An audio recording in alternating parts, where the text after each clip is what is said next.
It's our memory verse. Behold, I will send you Elijah, the prophet, before the coming of the great day of the Lord. And he will turn the hearts of the fathers to the children, and the hearts of the children to their fathers, lest I come and smite the earth with a curse. And that comes from Malachi 4, 5, and 6. Okay, Sabbath's lesson study says our lives are lived in stages. Sometimes those stages are going well, and sometimes not. Sometimes families are intact and strong, and sometimes they are fragile and even shattered.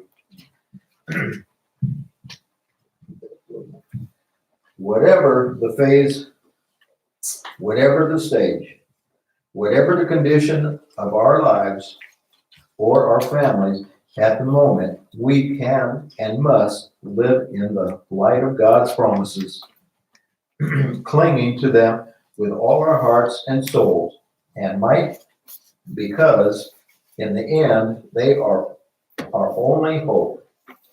We can call them any time, can't we? But what a great hope they are. The Word of God exudes promises, and promises that whatever stage our life or our families is in, we can claim for ourselves, our loved ones, our families, and our church. Let's go to his lesson, please.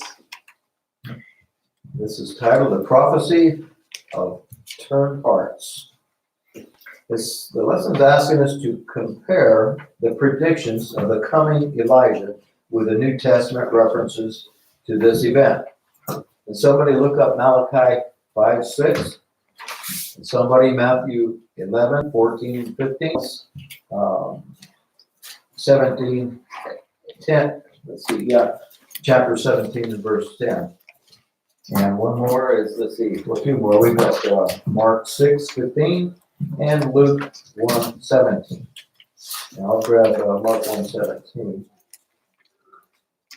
And when you have it, go ahead, please. You say Malachi 5:6 or 6? Chapter 4, verse 5 and 6. I will send the prophet Elijah to you before the great and dreadful day of the Lord comes. He will turn the hearts of the parents to their children, and the hearts of the children to their parents. Or else I will come and strike the land with total destruction. Okay. Next verse, please. Somebody have Matthew 11, 14 to 15. And if ye will receive it, this is Elijah, which is for to come. He that has an ear, let him hear. Okay, somebody has chapter 17, verse 10. And his disciples asked him, saying, Why then say the scribes that Elias must first come? Thank you. Mark 6:15. Others said that it is Elijah, and others said that it is the prophet, or as one of the prophets. Okay. And I've got Luke 1:17, which reads, And he shall go before him in the spirit and the power of Elias, to turn the hearts of the fathers to the children, and the disobedient to the wisdom of the just, to make ready a people prepared for the Lord. Thank you, everybody, for reading. Lesson goes on. Excuse me. So, what is the comparison here between Elijah and the New Testament references? Hard to put that together. It's so scattered, isn't it? In the days of Malachi, God appealed to the nation, return to me, and I will return to you. What an offer, man. And that was met with the arrogant response, "In what way shall we return?" A little smart alecky there, wasn't it, from the people? And that was in Malachi 3:7. The frustrated prophet announced that one further opportunity for revival would be given, recalling the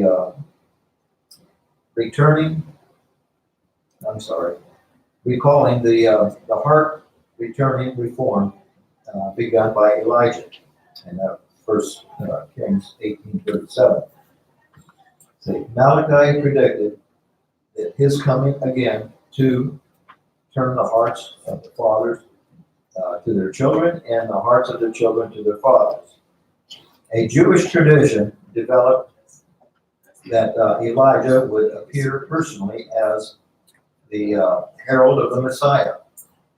However, the New Testament represents John the Baptist as a fulfillment of the prophecy.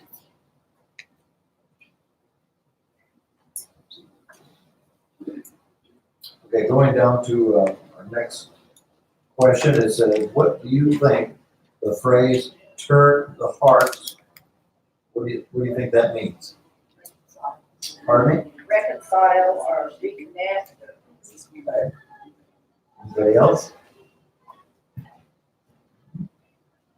Show love for it. Pardon me? Show love for it. Show love. Okay. Okay, that could go two ways, couldn't it? I mean, that term. It could turn away or turn to, right? So it's going to change. So that's what it could go either way. So it obviously means to turn to each other, right? Okay. Several applications are possible for this phrase. It refers to the reconciliation of the people of Israel with the Lord, which is the most important, right? Reconciling with God. God as Father has turned from his wrath toward his children and calls them to return to him. It refers to the reconciling of later generations with their faithful ancestors through covenant renewal. The prophetic call to God's people to follow the faith of the patriarchs was given repeatedly in the Old Testament. Whether the land continued as a blessed dwelling place was directly related to covenant faithfulness. It refers to the restoration and renewal of family relationships. Parent-children relationships are a practical expression of covenant faithfulness with God. Here too, faithfulness or fulfillment of responsibilities to present to parents and children are interwoven with continued inheritance of the land and God's blessing. We see that over and over, don't we, in the Old Testament? God asks them to do certain things, and they say, yeah, we will, but then they don't. Okay. Down at the bottom here in pink, it says, what is the connection between a restored relationship with God and a restored relationship with families? Anybody want to answer that? Amen.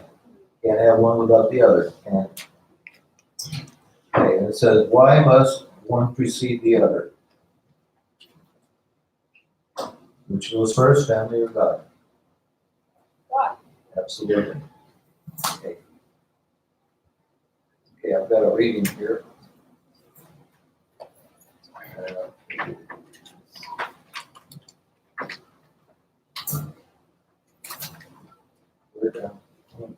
There we go. Okay, this comes from the Upward Book.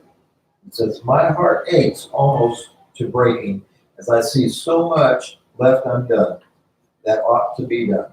God's ambassadors are to maintain a living connection with them. They are to enlarge their borders and extend their labors. Their lives are to be made pure, holy, ready for the great day soon to come upon the world, which is getting closer and closer, isn't it?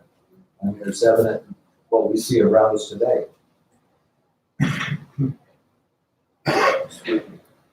When they are imbued with the Spirit of the Master, they will see all around them souls perishing in sin, and they will make every effort to save those that are near, even in their own household, and those far off. Earnest, consecrated effort for those who are out of the fold leaves no time for criticism or questioning. We need to bring folks to Christ, don't we? Amen. Okay, let's go over to Monday's lesson.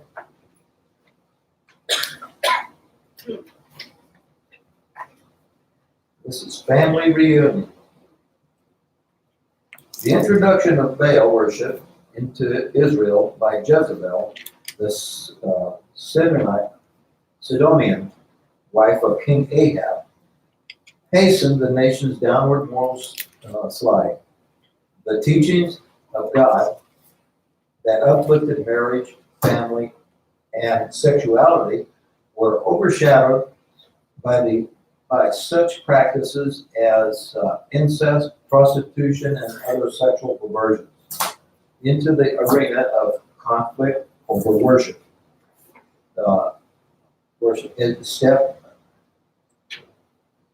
Conflict over worship stepped Elijah over every name. Jehovah is my God. Rebuke Baal. He did this on a daily basis and every time he had an opportunity.